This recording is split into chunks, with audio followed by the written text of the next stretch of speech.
ፓኪስታን በጠቅላይ ሚኒስትሯ ሼህባዝ ሻሪፍ በኩል ባወጣችው መግለጫ በዩናይትድ ስቴትስ ኦፍ አሜሪካና የኢራን እስላማዊ ሪፐብሊክ መካከል ስምምነት መደረሱን ስናሳውቅ በደስታ ነው ብላለች። የአሜሪካው ፕሬዝዳንት ዶናልድ ትራምፕ በበኩላቸው ከኢራን ጋር ጦርነት ለማቆም መስማማታቸውን ተናግረዋል። ወዲህ ደግሞ እሁድ ምሽት በአደራዳሪዋ ፓኪስታን በኩል ይፋ በተደረገው የአሜሪካና የኢራን የስምምነት ማዕቀፍ ውስጥ ይህ ዜና ሀተታ እስከተጠናከረበት ጊዜ ድረስ እስራኤል ይፋዊ አስተያየት አልሰጠችም። በጉዳዩ ላይ ዜና ሀተታ ይዘናል። ደረጀ ይልማ ነኝ።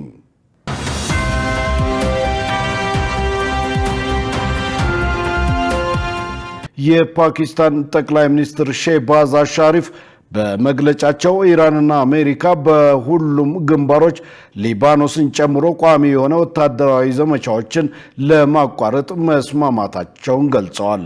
የፊርማው ስነ ስርዓት አርብ ሰኔ 12 ቀን 2018 በስዊዘርላንድ ይካሄዳል።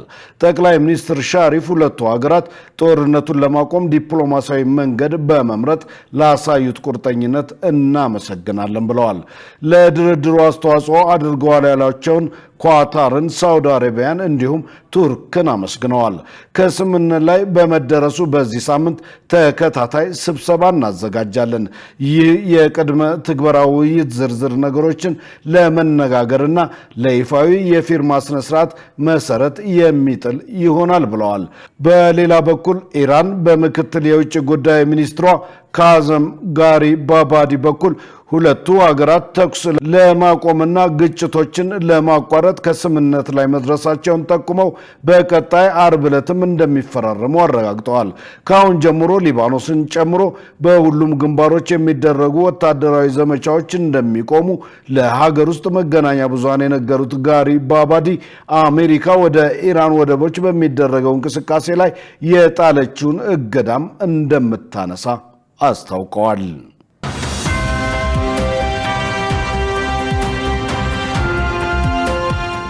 ወዲህ ታዲያ እሁድ ምሽት በፓኪስታን ይፋ በተደረገው የአሜሪካና የኢራን የስምምነት ማዕቀፍ ላይ እስራኤል ይፋዊ አስተያየት አልሰጠችም። ትናንት ሰኞ ጠዋት ቀኝ አክራሪው የእስራኤል ብሔራዊ የደህንነት ሚኒስትር ኢታማር ቤን ጋቪር ግን ሀሳብ ሰንዝረዋል። ቤን ጋቪር በአሜሪካና በኢራን መካከል የተደረገውን ስምምነት በመተቸት ደህንነታችንን በማያስጠብቀው በዚህ ስምምነት እኛ አጋሮች አይደለንም፣ እናም ስምምነቱ በየትኛውም መንገድ እኛን አይገዛንም ብለዋል።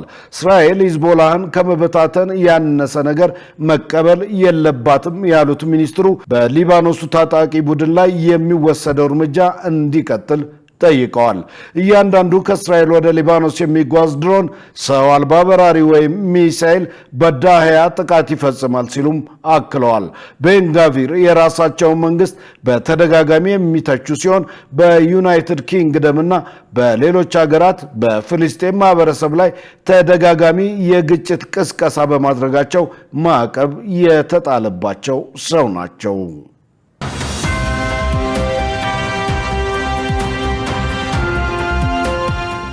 የሆነ ሆኖ የአሜሪካው ፕሬዝዳንት ዶናልድ ትራምፕ ግን የኢራንን ጦርነት የሚያስቆመው ስምምነት እንደተፈረመና ዝርዝሩም ይፋ እንደሚደረግ አስታውቀዋል።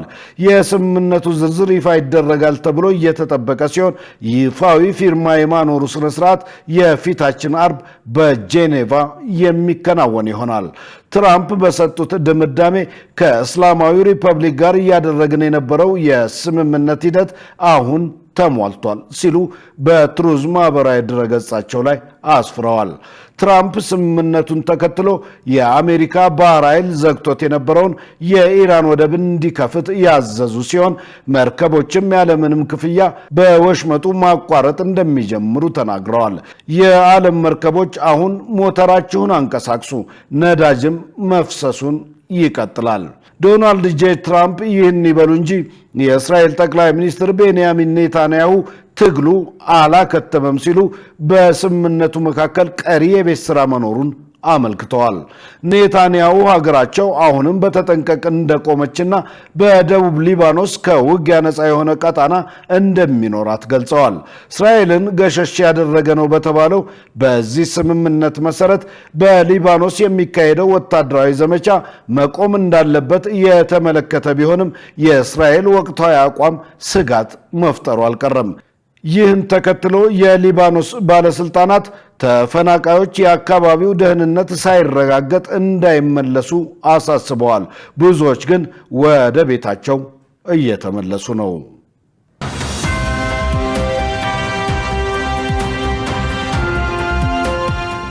በዚህ መካከል የተባበሩት መንግስታት ድርጅት ዋና ጸሐፊ አንቶኒዮ ጉተሬዝ ቃል አቀባይ ዩናይትድ ስቴትስ እና ኢራን ከሰላም ስምምነቱ ላይ መድረሳቸውን ይፋ በማድረጋቸው ደስተኛ መሆናቸውን ተናግረዋል።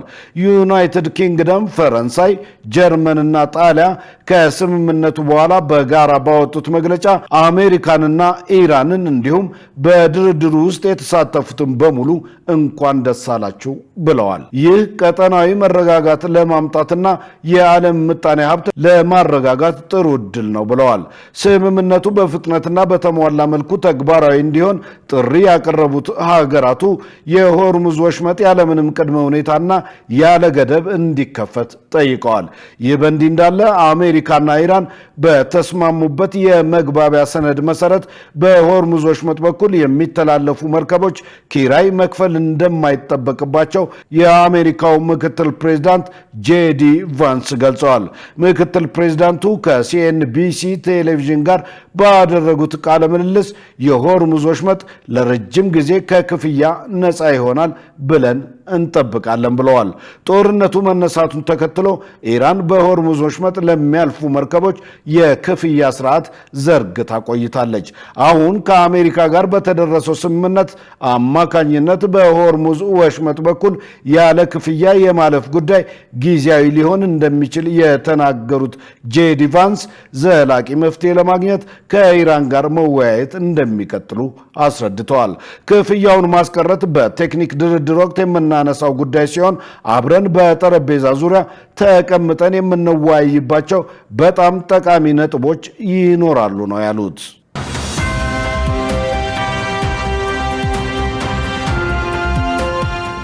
አሜሪካንና ኢራንን የምታሸማግለው ፓኪስታን ሁለቱ ሀገራት በመግባቢያ ስምምነቱ ላይ መስማማታቸውን ይፋ ካደረገች በኋላ የዓለም የነዳጅ ዋጋ ቅናሽ አሳይቷል።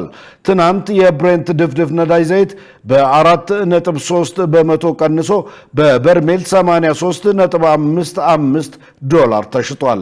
የኢነርጂ ግብይት ተንታኝ የሆኑት ቫንዳና ሃሪ ግን የስምምነቱ ዝርዝር ነጥቦች ይፋ ባለመሆናቸው በገበያው ላይ አለመረጋጋትንና እርግጠኝነት ማጣትን ሊያስከትል ይችላል ሲሉ ተናግረዋል።